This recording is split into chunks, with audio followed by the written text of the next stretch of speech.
Welcome to your magic moon message. This is the Peace Dealer, and the moon is in Pisces. Okay, I'm gonna be following this up with the extended moon magic message, the extended magic moon message, right before the new moon, just to give you a recap of the past 2 weeks. But yeah, this is the most magical transit of Aries season.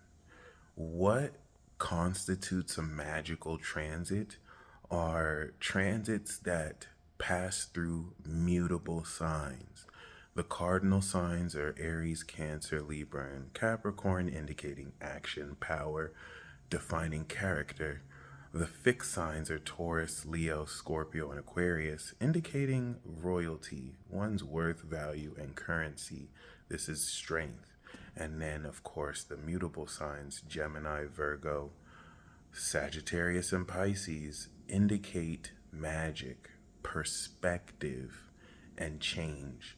These are the last quality of states right before we cycle back to cardinal signs. As the season ends on mutable signs, it begins in cardinal signs. The mutable signs allow us the effect of what direction we took in cardinal and strengthen and fix so that we can come into a perspective. That perspective shifts the direction that we move into when it returns in the cardinal signs. The moon in Pisces is transcending the perspective of your belief in yourself. The balsamic phase is a 330-degree to 360-degree angle to the sun, which closes out the conjunction cycle 4 weeks prior. This is a period where we clear the field and we get ready to plant new seeds. The new seeds we're going to plant in New Moon in Aries is the official activation of the first New Year cycle relative to March of 2024. Every new moon in Aries kicks off every rest of the new moon. So new moon Aries, Taurus, Gemini, all the way to Pisces always starts with new moon in Aries. So if Pisces represents the magic of belief, you have four magics. Gemini is the initial perspective. What is this? Pisces is the final perspective. This is why it is. All right. So in understanding this nuance, we are, of course, changing our beliefs in who we believe we are so that once the moon goes into Aries and we plant these seeds, we apply these beliefs towards the authentic direction we will unlock with the eclipse. Prepare for war, okay? Pisces has Kronos, Saturn, Neptune, and Venus, and the god of war, Mars. So this is going to be highly stimulated. Everyone is going to, of course, gather a system and totality of beliefs relative to the experiences they have been experiencing. The full moon in Libra harvested the balancing of our characters relative to how we express ourselves socially towards others. And once we completed that with the moon in Capricorn, this enabled us to come into very extraordinary knowledge through the moon in Aquarius. And it's going to apply all of that this moon in Pisces. You are getting ready to, with the moon, understand supernatural divine experiences linked with synchronicities, tying everything together that you have ever believed about yourself. And this balsamic phase in the dark of the light will reveal facets of you that will change the way you believe in yourself. You may have felt that you are meant to be a track star runner. And, Aries season enabled you to start running track for the first time, hypothetically.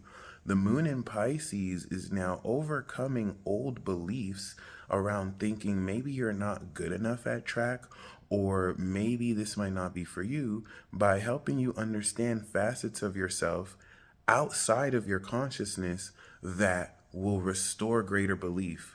When we talk about the 330-degree Pisces signature, the balsamic phase, we're talking about a phase that is unconscious to one. This is why it requires faith. The 12th house is opposite to the 6th house of lifestyle. And so the 12th house represents your unconscious habits. mental hospitals, prisons, isolation, spirituality. If the 11th house is your friends, a 12th house is like an exile position, but it's really the hidden privacy and secrets you keep to yourself that, of course, influence your belief in who you are. And now, Saturn, with the integrity of these beliefs you have been compiling together, will put you in check if there are beliefs about yourself that do not align with what you actually are. This could be very discouraging, but this is really just meant for you to be aware of what you can do moving forward to properly align. Versus some of you who will realize maybe you're not only aligned, there's so much more about yourself, latent layers and facets of yourself that you're just barely able to tap into.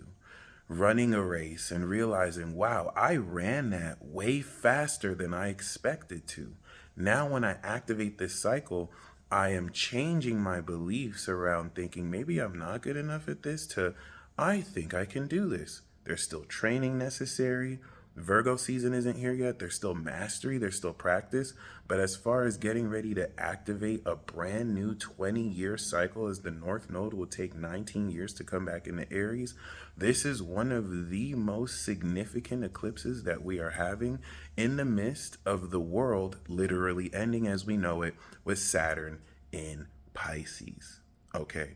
Just this stellium alone, with the moon going over Saturn, Mars, Neptune, and Venus, is going to initiate 28-day cycles with the moon conjuncting 0 degrees on these points, which will activate a supernatural understanding of the metaphysical, unseen influences that directly affect your character. This is where, through these unseen influences, many of these could be delusions created from the fear of doubts that you may not be conscious of. These doubts, should they exist, will rear their ugly head so that as the warrior you are activating in this warrior God of War Aries season, you kick its ass and you make it your bitch. But what's also important is that you're going to have a way to integrate unconscious habits that you may not have ever really known were there because you've recently evolved and are beginning to take this evolution journey to the next level over 12 years. This is going to help you realize there's more room for growth and development that can actualize your full potential. Okay. Now, with the moon that's going to go on Saturn, this is also helping you understand the supernatural nature of your imagination and how you're able to affect causality with it. These are fantasy science fiction themes that, with your experience, will demystify this out, of course, of the fantastical and give you more reality of this as we move forward throughout this year. The moon will be sextiling Jupiter and Uranus, adding unconventional expansion to our physiological senses and our ability to tangibly sense what metaphysical influences are affecting us physically. Regardless, when we go through balsamic phases like this, it is a faith test to make sure everything that you've learned through this cycle, you're able to apply. So that even when we're in the dark of the light and you don't have anything external to you to confirm what it is you feel about yourself, you don't necessarily waver and stop believing because you may not see evidence of this out in your reality. Realistically, you have completed the harvest of the new moon in Pisces, new beliefs, this new magic that you're supposed to trust in the new beginnings of, towards action. And once we step into that new moon in Aries, we are unlocking and activating new power. If new moon in Pisces is new magic, new moon in Aries is new, raw, individual power. I am. Okay. With that being said, it's a very great period to rest.